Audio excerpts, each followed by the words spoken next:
Welcome to the wild, untamed, vertigo-inducing LEGO News Show!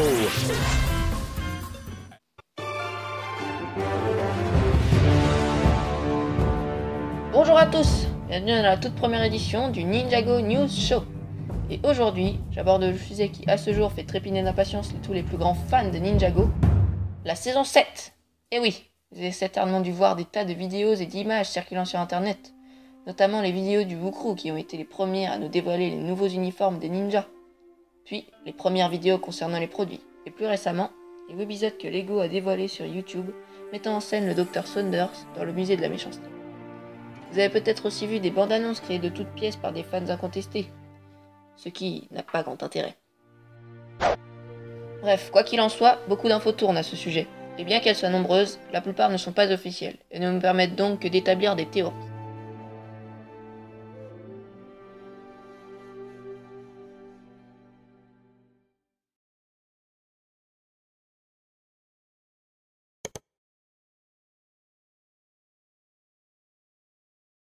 Ma chaîne partenaire, Studio AS, a élaboré sa théorie après la sortie des webisodes postés par LEGO.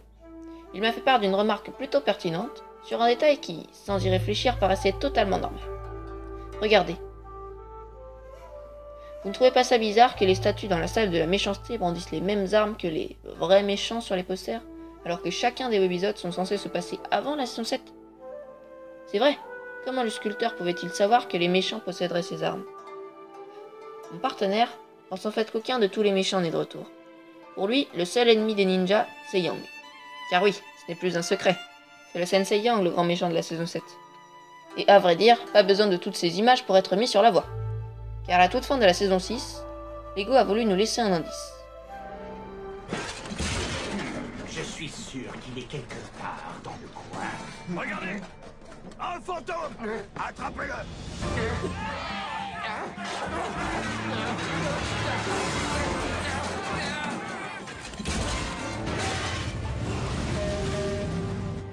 Regardez, là. Mais qu'est-ce que c'est que ça? Une île? Mais Nadakan a été vaincu. Je dirais même qu'il n'a jamais été découvert par Klaus étant donné le vœu de Jay. Il n'a donc techniquement jamais recréé Ninjago. Et pourtant, cette île est là, flottant dans les airs. Bon, zoomons un peu. Mais c'est le temple de Yang. Oh mais oui, je comprends.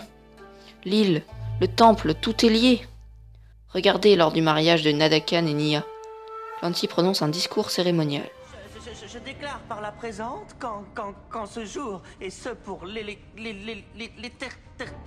l'éternité, ce lieu sanctifié qui accueille votre union devra résister à l'épreuve du temps. Cesse de regarder cette porte. Tu as pourtant bien dit que tu voulais rester à mes côtés. Oui, vous avez bien entendu. À l'épreuve du temps. Même lorsqu'il s'agit de revenir en arrière. Et ce lieu sanctifié qui accueille leur union n'est autre que le temple. Mais bon, revenons-en à notre hypothèse. Pour faire court, la théorie de Studio AS repose sur le fait que le réel ennemi est Yang et qu'il envoûte les statues du musée pour se forger une armée. Hélas, Ninjago reste une série pour enfants, et cela me paraît franchement trop compliqué comme explication. Mais si l'on veut, on peut se rattacher à un dernier indice dans la vidéo présentant l'arène de combat Airjitsu, où l'on voit Sensei Yang envoûter deux statues.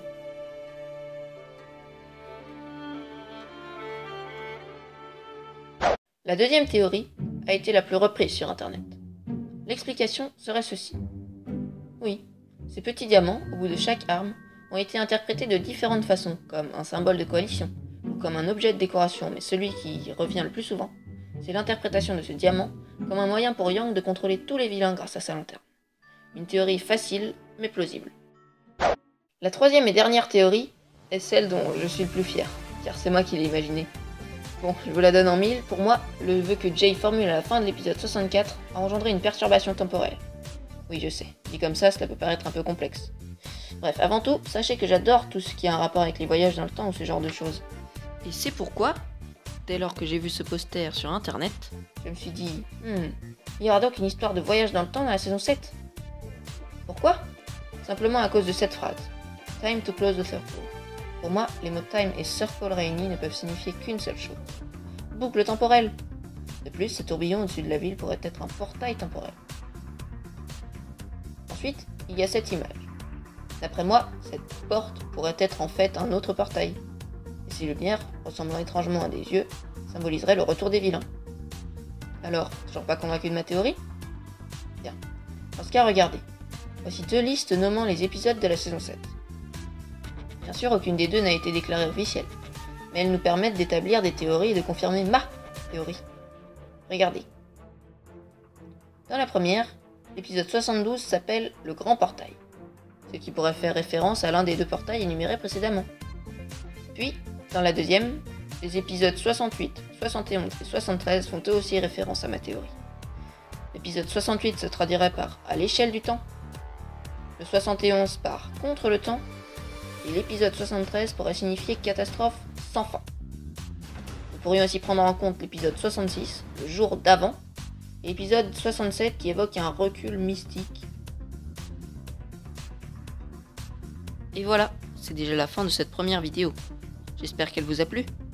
Si c'est le cas, cliquez sur le pouce bleu, ça me fera plaisir. Et puis, plus il y en aura, plus cela me donnera envie de continuer les vidéos sur YouTube. Comme vous avez pu le constater, cette édition spéciale saison 7 du Ninjago News Show est divisée en 4 parties que je posterai séparément sur ma chaîne. Alors abonnez-vous pour ne pas manquer le prochain numéro. Je vous invite également à aller visionner la vidéo de mon partenaire Studio S, publiée quelques semaines auparavant. Il explique certainement mieux sa théorie que moi. Voilà, je crois qu'on s'est tout dit. Si vous avez des questions, n'hésitez pas à les poser dans les commentaires, je tâcherai d'y répondre le plus clairement possible. Sur ce, je vous dis à une prochaine vidéo, et je vous laisse avec un petit avant-goût du prochain épisode du Ninjago News Show spécial saison 7.